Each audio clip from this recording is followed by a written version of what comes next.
नागपुर की जो बच्चे हैं, जो स्टूडेंट्स हैं, उनको नौकरी के लिए, जॉब के लिए बाहर जाना पड़ता है। मतलब उसको कैसे देखते हैं कि बच्चे बाहर ना जाए, उन्हें नागपुर में ही रोजगार प्राप्त हो जाए? और जॉब अपॉर्चुनिटीज बहुत है आज भी, इतने जॉब अपॉर्चुनिटीज है, मगर अच्छे मैन पावर नहीं मिलते कि ऐसा नहीं कि कोई भी आ गया उसको ले लेंगे। मुझे लगता है आज के यूथ में पेशेंस नाम की चीज थोड़ा सा कम है।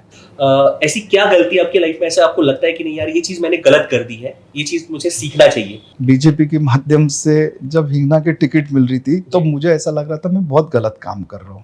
कांग्रेस जो है वो हवे की पार्टी है, वो हवे में चलती है।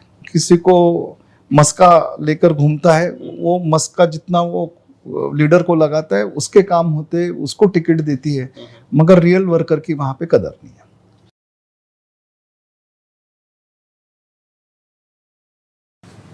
नमस्कार, मैं रविंद्र मिश्रा और आप देखना शुरू कर चुके हैं द न्यूज गैरेज का स्पेशल सेगमेंट अनस्क्रिप्टेड पॉडकास्ट। आज के हमारे गेस्ट हैं समीर मेघी जी, जो कि हिंगना विधानसभा क्षेत्र से आते हैं, हिंगना के विधायक हैं। लगातार तीसरी बार हिंगना की जनता ने उन्हें अपना विधायक चुना है।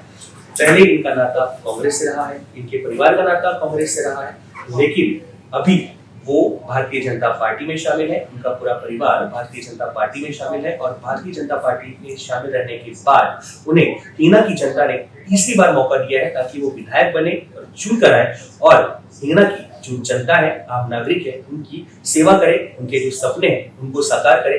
वो समीर मेघी जी हैं। समीर मेघी जी, आपका हमारे इस प्रोग्राम में अनस्क्रिप्टेड में बहुत बहुत स्वागत है। Thank you. सबसे पहला सवाल आज आपके लिए कि जनता ने हिंगना की आपको तीसरी बार लगातार चुन करके दिया है, इस बारे में आप क्या कहना चाहेंगे? देखिए, इसके वेरियस रीजंस हैं। एक तो मेजर जो काम है वो हमारा डेवलपमेंट का है, जो पिछले 10 साल से हिंगना का इतने सारे काम हुए जो इतिहास में कभी नहीं हुए हैं। और आदरणीय देवेंद्र जी है, वो आदरणीय गडकरी जी है, आदरणीय बावनकुळे जी है, और हमारे भारतीय जनता पार्टी, शिवसेना और अजित दादा का जो गठ है, उनके माध्यम से हमने बहुत सारा काम किया है। एक तो वो फैक्टर है। सेकंड, जो कोविड टाइम्स में आज हमारे कॉन्स्टिट्यूंसी के मैक्सिमम बड़े गांव में हमने जो लोगों की सेवा की है भोजन दान के माध्यम से, और 10 दिन नहीं, 1.5 महीना, 2 महीना कई हमने भोजन दान दिए जब गरीबों को सही में ज़रूरत थी। और हॉस्पिटलाइजेशन के कारण हमने हॉस्पिटलाइजेशन करके उनको बहुत सेवा देने का काम हमने प्रयत्न किया। और ये सब लोग देखते हैं। मेरा सबसे जो व्यक्तिगत संबंध है, जो कांटेक्ट है, आज मुझे किसने भी फ़ोन लगाया तो मैं इमीडिएटली उनको रिप्लाई करता हूँ, मैसेजेस पे रिप्लाई करता हूँ। तो ये एक सब चीज़ है। और भारतीय जनता पार्टी, आदरणीय मोदी जी का एक प्रभाव लोगों में है और उसके कारण लोग हमें चुन के दिए हैं। जैसे कि आप हिंगना विधानसभा क्षेत्र से आते हैं, आपका वो कॉन्स्टिट्यूएंसी है, सबसे बड़ी समस्या वहां पर आपको क्या नजर आती है जो अभी तक हल होने की है और उसे हम हल करना चाहते हैं? नहीं, देखिए कैसा है, विकास है। विकास मेरे जो सोच है कि ये एक चक्र है और ये कभी न रुकने वाला चक्र है। कभी गांव में लोक संख्या बढ़ जाती है, कभी गांव का एरिया बढ़ जाता है, और this is a continuous process. आज कोई भी, श्री कृष्ण ही कल आमदार या खासदार बन गए तो वो भी एक साथ में सारे काम नहीं कर पाएंगे। ये it's a long term process. और बहुत सारी चीजें हैं, बहुत सारे गांव है जिसमें अभी भी पूरा डेवलपमेंट नहीं हुआ है और कभी होगा भी नहीं, क्योंकि ये प्रोसेस है। आज अगर वहाँ पे 100 लोग हैं तो कल 150 हो गए, परसों 200 हो गए। वैसे वैसे नीड्स उनके रास्ते की, उनके नाली की, उनकी पानी की बढ़ते, तो it is a ongoing process. मगर जो काम मुझे लगता है जो बाकी है वो ऑलरेडी शुरू हो चुका है बड़े पैमाने में। अभी इंडस्ट्रीज आ रही है अपने MIDC में, और एक बहुत बड़ा डेटा सेंटर आने के चांसेस है। और मुझे लगता है वो डेटा सेंटर आने से काफ़ी लोगों को बड़े पैमाने पर रोजगार भी उपलब्ध होगा। सर, 3 बड़े ऐसे काम बताइए जो आप अपने विधानसभा क्षेत्र में करना चाहते हैं जिससे कि हिंगना की जो जनता है उनका विकास होगा और वो आगे बढ़ेंगे उस चीज़ को लेकर के। देखिए,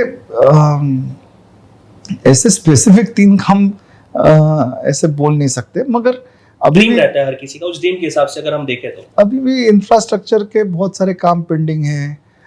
वाड़ी का हमारा हॉस्पिटल का था, वो भी काम शुरू हो गया है।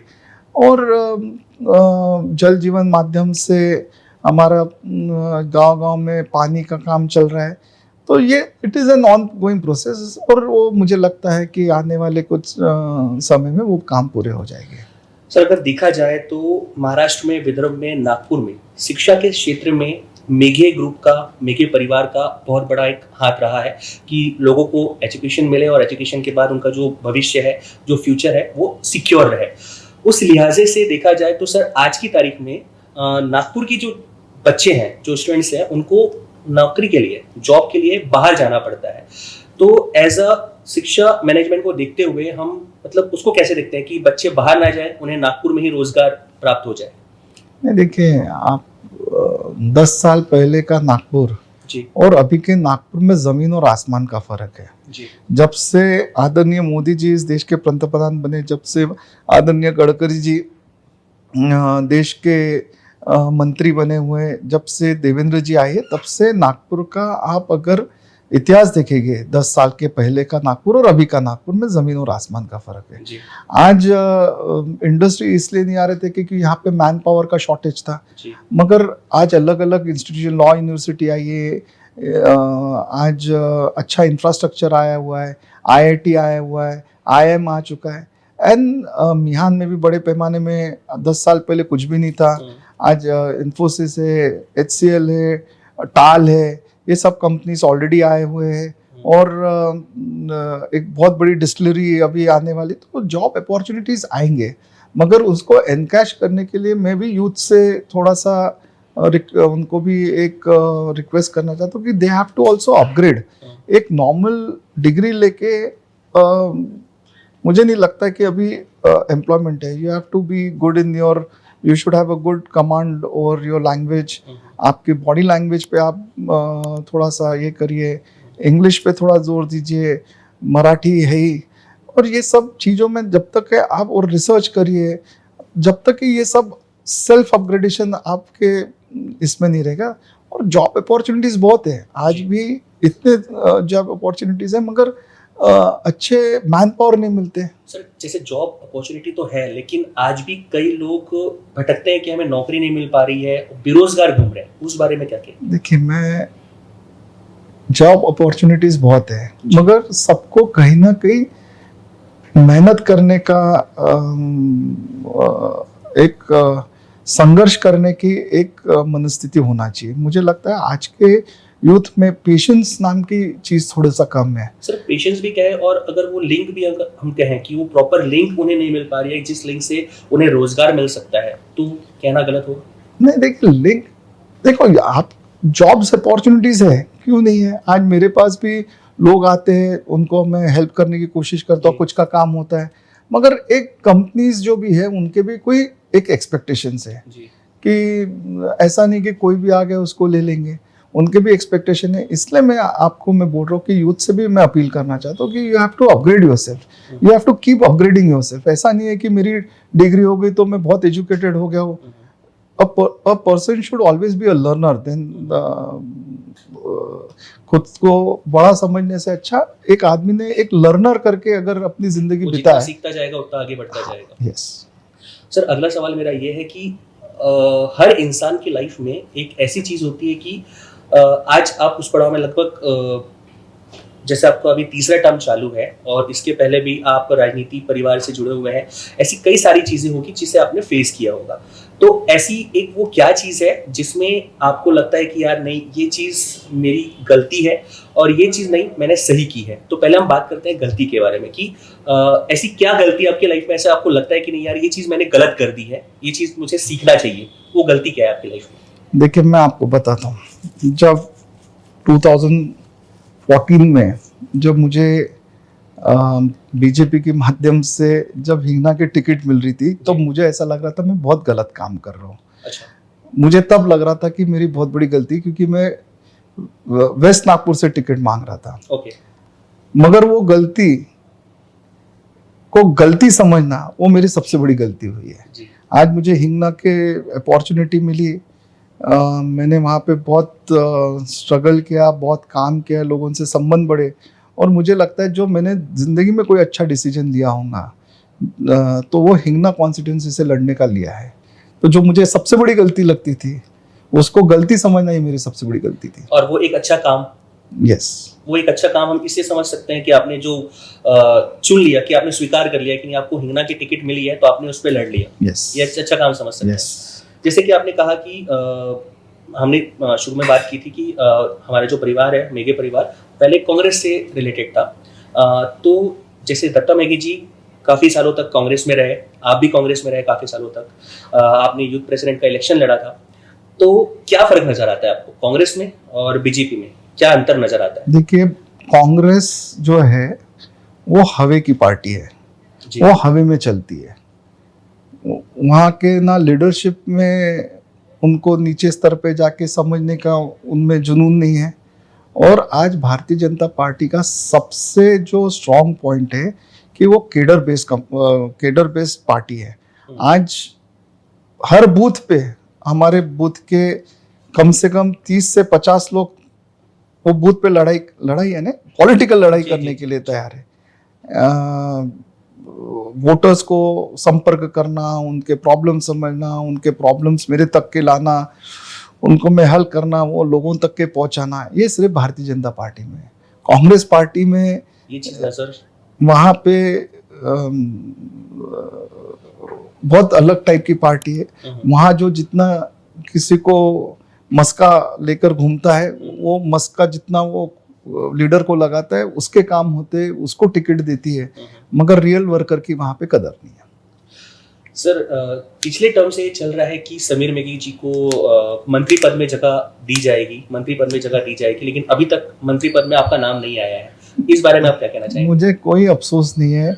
मेरे लिए आदरणीय देवेंद्र जी, आदरणीय गडकरी जी मेरे पिताजी है जैसे है जी। आज देवेंद्र जी और बावनकुळे जी, आज ये दोनों मेरे बड़े भाई जैसे हैं, और ये लोग मंत्री है तो मैं भी मंत्री हूँ। और मुझे कोई मंत्री पद का इतना एक्सपेक्टेशन नहीं, लोगों की सेवा करने हम आए। और जितना एज एन एमएलए करके जितना नीचे तक के लोगों की सेवा कर सकते हैं, उतनी सेवा कहीं नहीं कर सकते। राजनीति की बात हुई है और प्रोफेशनल लाइफ की बात हुई, इसके अलावा सर ऐसा कौन सा काम है जो आपको करने में सुकून मिलता है? मैं एक्सरसाइज करता हूँ जिसमें सबसे ज्यादा सुकून मिलता है। सुकून आपको इसमें मिलता है। इतनी व्यस्तता में, जैसे कि हम भी आपको टाइम देख रहे हैं आपका, कि आपका शेड्यूल इतना ज्यादा बिजी है, काफी सारे लोग आपसे मिलने आते हैं। सर, तकरीबन कितने लोगों से आप एक दिन में मिलते हो? नहीं, ऐसा जितने लोग मिलते हैं उन सबसे उनकी समस्या सुनना, जो काम हो सकता है उनको हाँ बोलना, जो नहीं हो सकता उनको मैं स्ट्रेट अवे उनके समझा के उनको बताता हूँ कि ये काम नहीं हो सकता है करके। तो मैं उनको समझाने की कोशिश करता हूँ। और जितने लोग हैं, हमको कोई ये नहीं है, जितने लोग आते हैं उन सबसे मिलना। इतनी व्यस्तता में सर परिवार के लिए टाइम निकालना पॉसिबल हो पाता है आपके लिए? और टाइम कैसे निकालते हैं आप? नहीं, वो सीक्रेट है, वो मैं शेयर नहीं कर सकता हूँ। सर, बहुत बहुत धन्यवाद आपका। हमारे अनस्क्रिप्टेड इस प्रोग्राम को आपने अपना बहुमूल्य समय दिया। सर, हमारे व्यूवर्स हैं, एक छोटी सी रिक्वेस्ट कि हमारे चैनल सब्सक्राइब करिए और फॉलो करिए, जिसमें आप जैसी शख्सियत और बड़े बड़े सेलिब्रिटीज हमारे चैनल में और आते रहे। अनस्क्रिप्टेड द न्यूज़ गैरेज जो है, ये अत्यंत अच्छा चैनल है। मिश्रा जी भी बहुत मेहनत करते हैं, और डेफिनेटली आपके चैनल को बहुत बहुत शुभकामनाएं, और मैं सबसे अपील करता हूँ कि इसको आप फॉलो करिए। ये थे समीर मेघी जी, जिन्होंने हमसे आज ढेर सारी बात करी, पास्ट को लेकर के भी, फ्यूचर को लेकर के भी, और प्रेजेंट को लेकर के भी।